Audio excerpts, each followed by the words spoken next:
Hello friends, இங்கே பாருங்கள், நாங்கள் குலதெய்வம் கும்பிட்றதுக்கு திருவண்ணாமலை பக்கத்தில் போலூர், அங்கே எங்கள் குலதெய்வம் கோயில் எங்கள் நிலத்துல இருக்குது. அதை கும்பிட்றதுக்காக போகிற வழியில் அம்மாப்பேட்டைங்கிற ஊர் தாண்டி போனோம். அது பார்த்திங்கன்னா அந்த பக்கம் இருக்கிறது அம்மாப்பேட்டையா, அங்கே போகல. இந்த பக்கம் வேறு ஒரு ஊர் பேர் சொன்னார் என் ஹஸ்பண்டு, எனக்கு கவனம் வரல. அந்த ஊர் இந்த பக்கம் இங்கே இவங்க சமைக்கிறாங்க, அந்த பக்கம் அவங்க அம்மாப்பேட்டைக்காரங்க சமைப்பாங்களான் இருக்குது.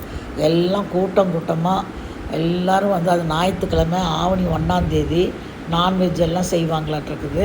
அதனால் எல்லாம் நான்வெஜ் ஆடு கோழி எல்லாம் வெட்டிக்கிட்டு அங்கேயே எல்லாம் சொல்லி பெருக்கி எல்லாம் வந்து ஒவ்வொரு வேன் எடுத்துகிட்டு வந்துட்டுருக்குறாங்க. சிலர் காரில் வந்திருக்குறாங்க.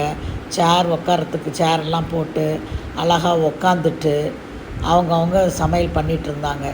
அதை பார்க்கவே நல்லா இருந்துச்சு. அவ்வளோ பேரும் வந்து மொட்டையெல்லாம் அடிச்சிட்ருக்குறாங்க. மொட்டை அடித்து அதெல்லாம் குலதெய்வம் கோயிலுக்கு எல்லாம் செய்வாங்களான்ட்ருக்குது. எல்லாம் பெரிய ஆளுங்களே எல்லாம் மொட்டை அடிச்சிட்ருக்குறாங்க.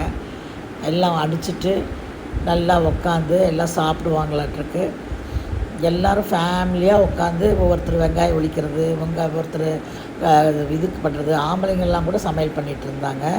அதுவும் நல்லா பார்க்குறதுக்கு நல்லா இருந்துச்சு. லேடிஸ் மட்டும்தான் சமைச்சு பார்ப்போம், ஆம்பளைங்களும் வந்து ஹெல்ப் பண்ணிகிட்டு இருந்தாங்க. 2 பேர் எப்போ தான் வந்து நான் ரொம்ப சந்தோஷமாக இருந்துச்சு. ஆம்பளைங்களும் சிலர் வந்து அழகாக கேஸே கொண்டு வந்துட்டாங்க, குக்கரை வச்சுக்கிட்டாங்க. ஏன்னா இந்த சுள்ளியெல்லாம் வேண்டாம் அப்படின்னு சொல்லிட்டு அதாவது இந்த வேனில் வந்து இறங்கி எல்லாம் வச்சுட்டு சமைச்சிட்ருந்தாங்க. அதையும் பார்க்க நல்லா இருந்துச்சு. பாருங்கள் எப்படி இருக்கு பாருங்கள், ஃபுல்லாக கடைங்க, குழந்தைங்க பொம்மைங்க, விளையாட்டு சாமானுங்க. அங்கே வந்து சோளக்கதிர் தான் ரொம்ப ஃபேமஸ் போல் இருக்குது. அதனால் நிறைய பெரிய பெரிய குண்டால் சோளக்கதிர் அவிச்சு அதை சைடில் வச்சு அதை கூவி கூவி விற்றுட்ருந்தாங்க. மிக்சரெல்லாம் கோபுரம் மாதிரி கூச்சி வச்சுட்டு அதையெல்லாம் கொடுத்துட்ருந்தாங்க. எல்லோரும் எல்லாத்தையும் வாங்கிட்டு ஸ்வீட்ஸு என்னென்னமோ அந்த கிராமத்து பலகாரம்னு சொல்லுவாங்க இல்லையா, அதெல்லாம் இருந்துச்சு. அதெல்லாம் அவங்கவுங்க பொட்டலை மாதிரி கட்டி கட்டி கொடுக்குறாங்க கேட்டால். அதெல்லாம் நான் காரில் போக நாங்கள் பார்த்துட்டே போனோம். சிலருக்கெல்லாம் அந்த ஆத்தங்கரையோரத்தில் இடம் கிடைக்கலன்னு வச்சுக்கோங்களேன், அவங்கெல்லாம் வந்துட்டு ரோட்டில் இருக்கிற சைடில் இருக்கிற இடத்துலையே உட்காந்து காரை நிறுத்திட்டு சமையல் பண்ணிகிட்டு இருந்தாங்க. இது ஒரு பெருமாள் கோயில் போல் இருக்குது. அதுக்கு பக்கத்துலேயும் நிறைய பேர் வந்து ஸ்வீட் பொங்கல் அதாவது இது மாதிரி நான்வெஜ் எல்லாம் சமைக்காமல் செஞ்சிட்ருந்தாங்க. நாங்களும் ஒரு ரோட் சைடில் ஒரு கோயிலாண்ட நாங்களும் சமைச்சி எடுத்துகிட்டு போனதெல்லாம் உட்காந்து நானும் என் ஹஸ்பண்டும் பிரியாணி, சிக்கன் ஃப்ரை, முட்டை எல்லாம் எடுத்துகிட்டு போயிருந்தேன். அதெல்லாம் வச்சு சாப்பிட்டுட்டு இங்கே பாருங்கள் கொண்டைப்பூ அவ்வளோ நல்லா பெருசு பெருசாக இருந்துச்சு அந்த கோயில்கிட்ட. அதில் கொஞ்சம் விதையெல்லாம் எடுத்துகிட்டு வந்தேன். நாங்கள் 2 பேரும் எல்லாம் சாப்பிட்டோம். பச்சடி எல்லாம் செஞ்சுட்டு போயிருந்தேன்.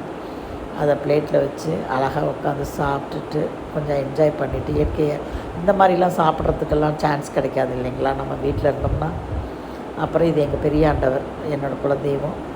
அதை போய்ட்டு எங்கள் நிலத்துலையே நாங்கள் கட்டி வச்சுருக்கோம். எங்கள் பங்காளிங்க நாங்கள்லாம் தான் போய் சாமி கும்பிடுவோம். மொட்டை அடித்து காது குத்துறது எதுவாக இருந்தாலும் இங்கே தான் வந்தாகணும். இது ஃபுல்லாக நிலம். அதெல்லாம் பார்த்துட்டு அது 3 இடத்துல 3 சாமி வச்சுருப்போம், நிறுவியிருப்போம். இது ஒரு சாமி, அங்கே ஒரு சாமி காமிச்சேன் இல்லைங்களா, அதுக்கப்புறம் இது ஒரு சாமி, அப்புறம் இது கிணத்துக்கிட்ட ஒரு சாமி. 3 சாமிக்கும் தேங்காய் உடைக்கிறது, கற்பூரை ஏற்றுறது எல்லாமே செய்யணும்.